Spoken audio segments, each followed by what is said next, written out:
Alright, welcome back to game number 1 of the losers match in the safety net. I want to talk a little bit about the name of the tournament in a moment, but for now, we'll do these intros to kick it off and talk a bit about the map first. Spawning on the left bottom side of the map is going to be the blue Terran player, Complexity's Tyga. Yep, alright, as the red Zerg, it's JonSnow. Alright, so this map is not picked so often, but there are some unique characteristics to it. One of the ones is your natural base is, like some of the other maps, kind of safe and nestled in. But then the question comes to where is the third? Where is safe for a third base? They're all so far away, and they're all really exposed. But this map has a bit of comfort to it because there is only one way initially across the map, and that's through the middle. So if you expand up here to the north or to the south, you know that it's going to be some time before they take down these very healthy rocks to the north and the south and catch you off guard. So for a while, you know, one Overlord, one Depot, one Barracks, they'll cover what you need to see. But interestingly enough, one Rax, one Depot actually does wall off the middle.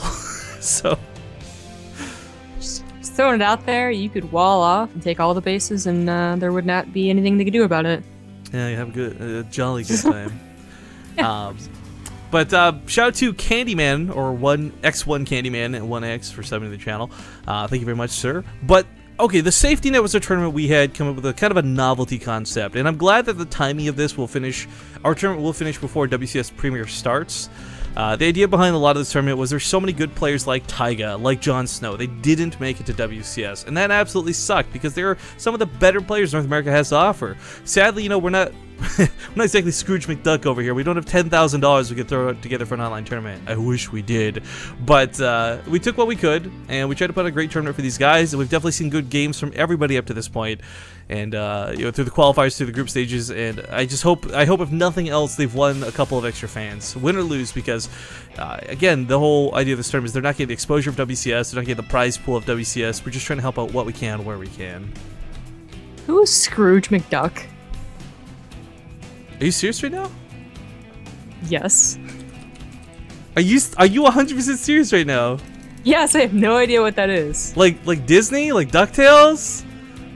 Yeah, I never watched it. Man, he's like... That's what I imagined it would be, right? Like, he's Uncle Scrooge. He's got a vault full of gold coins he literally swims in. that sounds legit. That sounds like a cartoon. Oh my god, life is like a hurricane here in Duckburg. Ugh, My friends always sing that thing. Oh my goodness. Alright, well, the Reaper will get to the main. He's got two more coming behind this.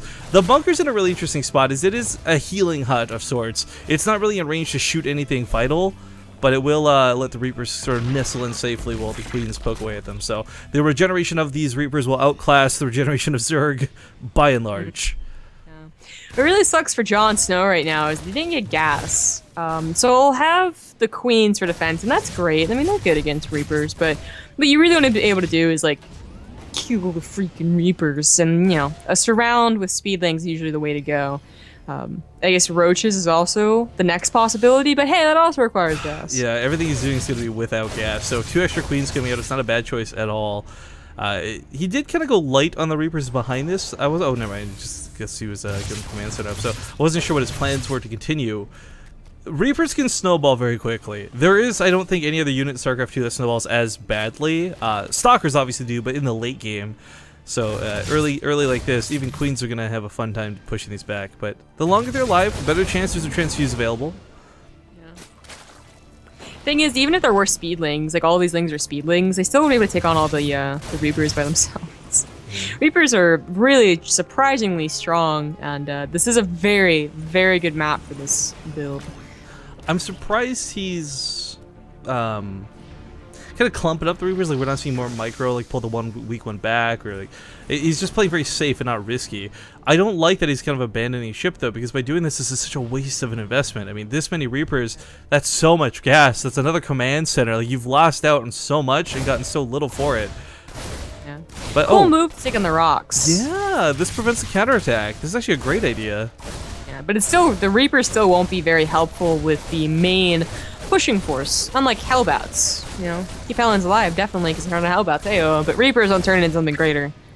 No, they don't. That's kind of big shout out to, by the way, Wired1 and CT123. CT123 coming back to the family, actually, but I think Wired1's a new sub. Oh, this is kind of cool. Taking the gold base behind the rocks being knocked down. This is interesting. It's a good game plan. And he does go back in here. Love this choice. I mean, he saw that it was gasless, although I guess he couldn't have always had eyes on the natural, but still confirms that the speedlings aren't there. You can continually go in with the Reapers and harass these queens. I mean, eventually they're gonna start getting back away from the queens by creep spreading. So that's when you pounce and get a queen or two. The Lair and the Roach Warren. I guess he's going to go just Roach Hydra. Not really like a Roach timing that would hit, especially with the rocks broken down. Although, they're talking about it with Taipei, how Secret Spring is actually one of the closest, like, point-to-point maps that we have now. Something about, like, it's less than Scrap Station or the same amount. Yeah, it's actually very short. Man, it just doesn't feel like it, though. Well, when you look at it, yeah, and, you're constantly grumbling that it's such a bad map, you don't realize how quickly your Reapers get over there. But it is actually rather short, so I think it was mostly brought up because Mara really was bringing back the 2-racks Reapers. We already brought back the 2-racks, am I right? So we finally brought back the 2-racks Reapers and like all the matchups that he played in that tournament. It was pretty cool. Man, it's so cool seeing the gold base get taken like this. JonSnow, there's no reason to scout this. It's so just unorthodox. It's not insane or crazy or weird. Like, it's actually, if you think about it, something you would assume people would gun for. But yeah, he's gonna probably put a lot of focus in towards the third down here, maybe attacking Tyga's main natural base. But why would you ever think to look over here? This is really cool. I like this a lot, actually. Yeah. Very. I have a donation message for you, by the way, since you're gonna be the one fielding this one. No. Yes. We have a donation from Rotterdam, actually. $28.08. Because I heart watching you guys while eating breakfast at 5:50 p.m. Rotterdam, 5:50 p.m. Wikibase. P.S. Sub War soon. The Roddy crowd is ready. Yeah, guys, we're planning to do a sub war with Rotterdam at some point, and this time around, because I did the last one with Rotterdam, it'll be Zombie Grub repping Base Trade TV against Rotterdam. It should be some pretty good times. So keep your ears to the ground. I'll have to get in contact and figure out a good time, because I think when I tried to contact him the first time, he was going to PAX South. So hopefully we can get that going. I think that'll be a lot of fun for our subs. Well, that does sound like a lot of fun. I'm a little worried that Tyga maybe not knowing that roaches were like going to be the main course here. I guess to an extent though, he's got a lot of bio. And the thing is, roaches are good, generally speaking, but if you've got this many Marines with Stim, with what is soon to be combat shields and +1, the timing might work out in the favor of Tyga. He is down in army value quite heavily, but I think that's almost at the detriment of the roaches. Like, they're just so inflated, it looks bigger than it really is. Plus, they're going to be going up that ramp. Yeah. He's going to look for a third and be like, wow, Tyga, what are you doing? And, what else can you do? Unless he starts to figure out that maybe the gold base was taken. Hopefully he does for his sake. The Reapers get back into that natural. I don't believe they saw the Hydralisk Den. I feel like at 12 minutes with this many roaches, I actually don't want to like confirm that it couldn't be a Spire switch. But if you see the Hydralisk Den, then that's a good feeling. It's just not down yet. So. I like the medevac moving out. The roaches would be slow to respond, if anything, but is this one medevac? I was going to say, there's no way one medevac draws the entire army back home. That'd be insane. Yeah, it looks like Tyga did not realize how many roaches were going to be out. So now that he knows, he's just investing in the tanks. I think he swapped or put on a couple more tech labs, so 3 modders at a time. It's gonna be really. I don't like that he's sending so much out right now. I actually don't even know if he can hold it at home, to be honest. It's gonna be rough. It's gonna be rough when the tanks is unsieged. Stim Marauders, okay, with that ramp on his side, we'll push this back. Oh, shits. Those were just derped. They went against the wall and they were like, hey guys, okay. Alright, we're gonna escape now. Like, they didn't even kill the supply chain. Well, I think it's more that he's running back home to defend, right? Like, he sees these drops coming, he's got nothing to do. He's gonna lose this third base, almost for sure. The roaches are really close, so they might be able to get this force to pick up at least. Trying to stim around this, get what kills he can. It is low, so a secondary drop, a secondary attack might finish it off. The other drop goes back towards the main. This roach is still waiting, though. Yeah, now there's gonna be Hydras, so hopefully these medevacs will either give up or be shot down for JonSnow's sake. He has great upgrades, though, right now, and that's always the scariest part about Roach Hydra. Besides the whole, like, concave on the third. Well, that's the composition. But I mean, more like, the very typical way that you play Roach Hydra is that the third base is taken, say an overgrowth That's the most normal map, most boring map that we have. You know, and you get that concave on the third, or you try and like dodge around, like make them guess where you're going, and yeah, you eventually get that really good position. But Secret Spring is such a weird map, and you took the third base as the gold, that I don't know how the concave is going to work, if it is going to work or what. You know, normally I think one of the problems though is like when you do fight against Roach Hydra, you struggle in production. You can't quite deal with the roaches and the hydras, larva, and all this works out better. But because of this gold, yeah, he's got so much more on the field than he normally would. The potential to throw down more Raxes is there as well. And this base is pretty much, I think, going to mine out before it finally gets revealed, which is really scary to consider. But Drop does get caught on the right side for a moment. You know, Tyga has to be really sure that he is going to take a fight well before he goes through that hallway right there, because then he will be in an absolutely huge concave, down on upgrades, if JonSnow is able to consolidate his forces. Now they're all spread around. Oh god, this is such a scary game for both sides, because it could go so poorly for Tyga, but it could also go really poorly for JonSnow, as the worst thing he can deal with is like these drops. Again, two floating up here, responding with Hydralisks, responding with Roaches is not easy. He storms to the middle of the map, he doesn't have to fight in a choke, and now Tyga's got the siege tanks on the other side of the map. Can he keep these alive, though? They're barely going to siege in time for this, but the Roaches and Hydras are kind of late. Despite the concave, they will get on top of the top of the tanks, but the third base getting focused down. The drops to the natural base happening at the exact same time. While Tyga might lose these front lines, he doesn't do it by much. He kills a lot of the Hydras, a lot of the Roaches, and now the natural base is in dire straits. The third base died. More medevacs coming towards the main. I mean, this is just utter chaos for JonSnow to deal with. Yeah. Oh, the Mana Mules. Wow, I've never seen someone Mana Mule drops. Go mine those minerals, boys. He won't be able to get to the natural, and he will lose these drops. And, you know, he did lose the main fight, but with the gold base still going on, like, Tyga, or JonSnow's got to be kind of confused right now. Yeah, like, where did that money come from?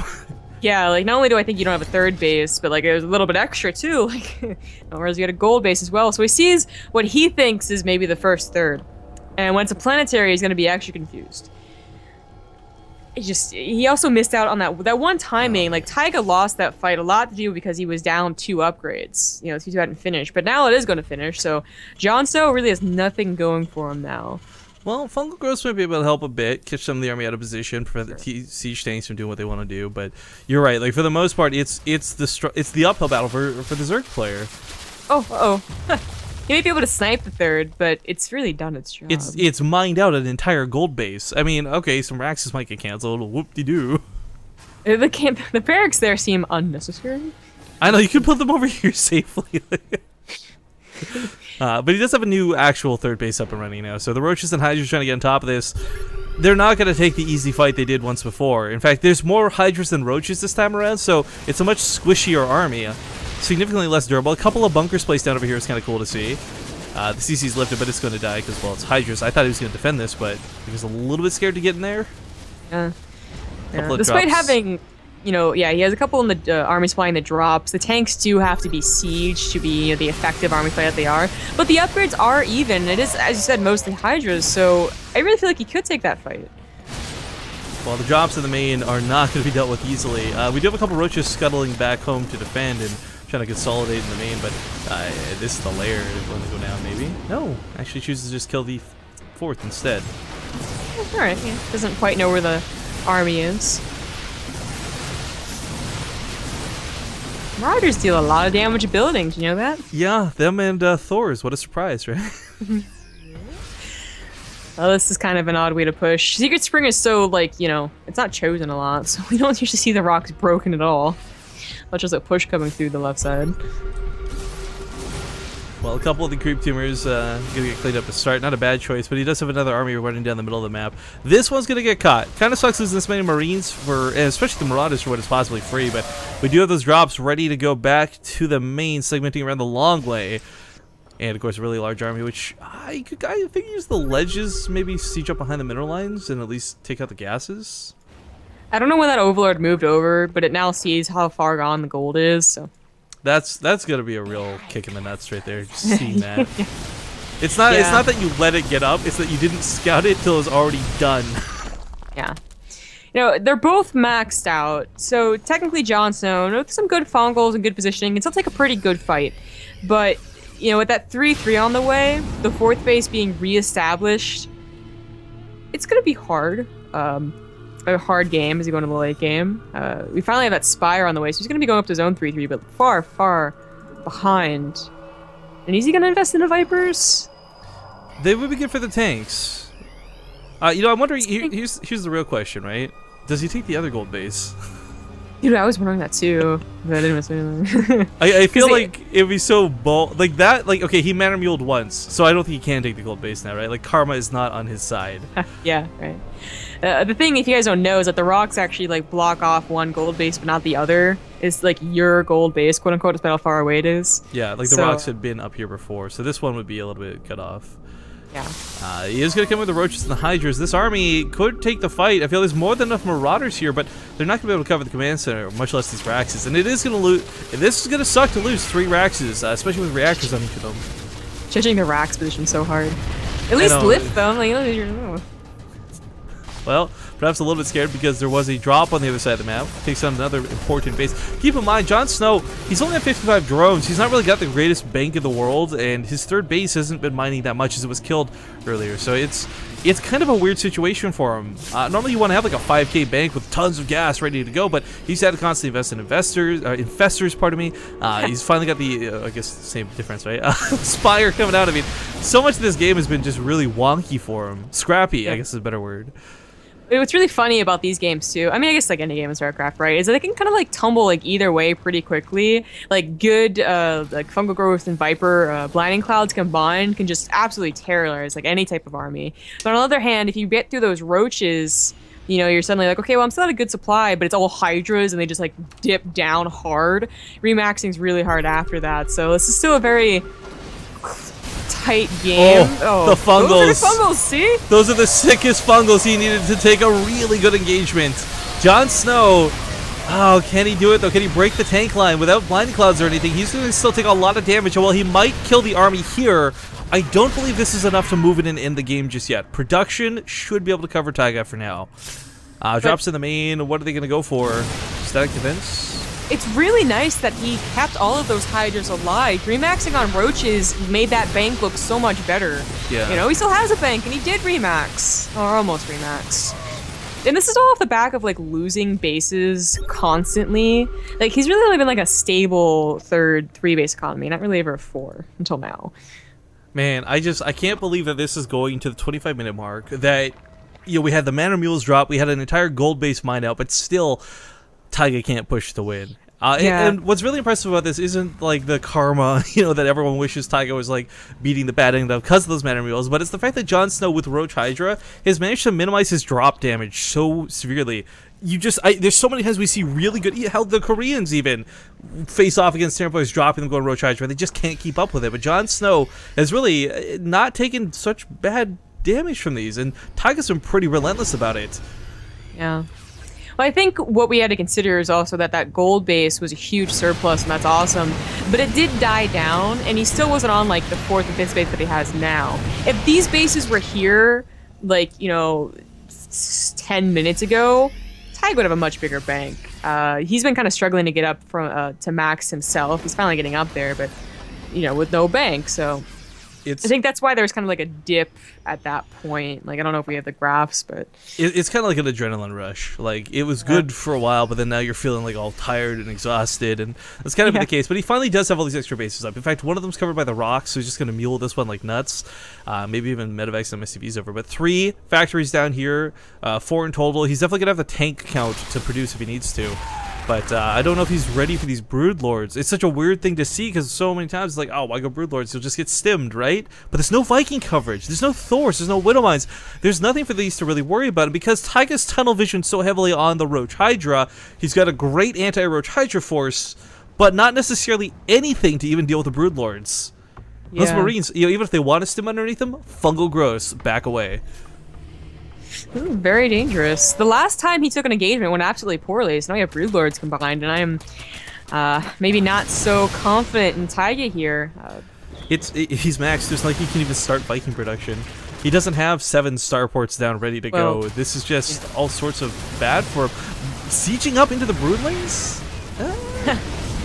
Well, he'll give away the siege tank supply. I was gonna say, like, what you do when the situation arises is that you do start dropping everywhere, both to hopefully pull them back as well as eventually get rid of that army supply for the Vikings. So it's not really pulling them back, and the starports weren't there. The nice thing is these are unupgraded broodlings. So far, he's got melee on the way. Because of this, the planetary should be able to deal with this if it gets repaired, but it's not getting repaired, so never mind. Just kidding. Psych, it's going to die. The broodlords are getting away. Don't. Why? He could have picked those off on the side. He does get massive drops while this goes on, though, so maybe this turns into some sort of weird trade, and Tyga might be able to just barely scrap it out, but either way, this is a very slow-moving army out of JonSnow. If Tyga wants to float something, he's got to kind of do it now. 3 starports were built out of panic. No reactors, no tech labs. Medevac. He's got to get as much. Yeah, he's got to get as much out of here as he can. Just get everything to the other side of the map. He does have this base kind of safe. He could keep muling this and keep producing off of it, but it is a slow bleed out. And I don't know, even if he deals with the Broodlords, I don't know they can deal with the Roach Hydra. That army supply difference right now is insane. Yeah. Well, he did lose the Infestors, and if you're, the situation is the Broodlords are all... Oh, never mind. The Infestors went back home. If he loses the Infestors then, say they're sniped off, and without Broodlords, he might be okay. He might actually be able to take the fight with what was sent back home. Might not be enough. He does clean up this attack, but the one in the main still going strong. Medevac's are getting low on juice, though. I guess if he can turtle up on the top here with all these tanks... Oh, God, he's flying a lot of Vikings into Hydralisks. That's not going to cut it. I really feel like Tyga's best bet is to consolidate all of his forces around this base. Yeah. Oh, the drops are starting to get dealt with here, too. Pick up one more hatchery and then try and pick up. Dodges the fungals best he can, but they do land ultimately. And his counterattack potential is dead. It just looks like JonSnow's just gonna win this game. The supply is just insane. It's really too bad he didn't get more of his army away from this army. A lot of that was running away, not dealing damage in return, and then just dying because there lived in medepacks. I accept your analysis, but I counteract with karma. He dropped the mana mills. Okay. I mean, he just wasn't. Once he did that and didn't win the game, it was over at that point. He was on that adrenaline high. The gold base, the snipes, they was feeling pretty good. Yeah, it's funny too, because if he had useless mules to mine instead of anything else, he would actually have a lot more money right now. That's what that is to consider. I was trying to get some more production down, but one Hydralist does find this. There's some tanks built up, but those Vikings were all rallied to such a bad spot for so long. He bled. How many Vikings did he lose? He lost 13 Vikings to kill like 4 Broodlords. Because keep in mind, there were no Vikings prior to just this last few moments. They weren't controlled very well, not consolidated, so... I mean, the tanks are doing okay for now, but as we see, the Broodlings are going to break this, which means the Infestors start moving forward, which means the Hydralists start moving forward. Last couple of Broodlords are being focused, even a missile turret getting involved, but it's not enough. Tyga and JonSnow have almost nothing left, but JonSnow's got way more. He's got way more of nothing left. Exactly. It's a dumb way to phrase it, but... I mean, because he's still got some operational bases. He's starting to recover his tech. He did lose, like, JonSnow lost pretty much everything in the main and the natural. Tech went down, Hive went down. Really good moves out of Tyga from that counterattack, but as you said, he didn't quite get enough out of the base. And just bled out Marauders and Marines for nothing. Continue to produce Vikings. Sadly, a bit of a waste at this point. Any mineral and gas from a Viking better spent on a Thor or a Hellion or hell, what am I? I don't know, but the planetary is going to be kind of the saving grace here. Can he keep this base alive? He's still mining from this topmost left base, kind of hidden by those rocks, but Vikings are landing on the ground. SCVs are being pulled. No, repair. No. Ah! That's it. I think JonSnow's done it. GG. A very long game one, but an excellent game one for the losers match.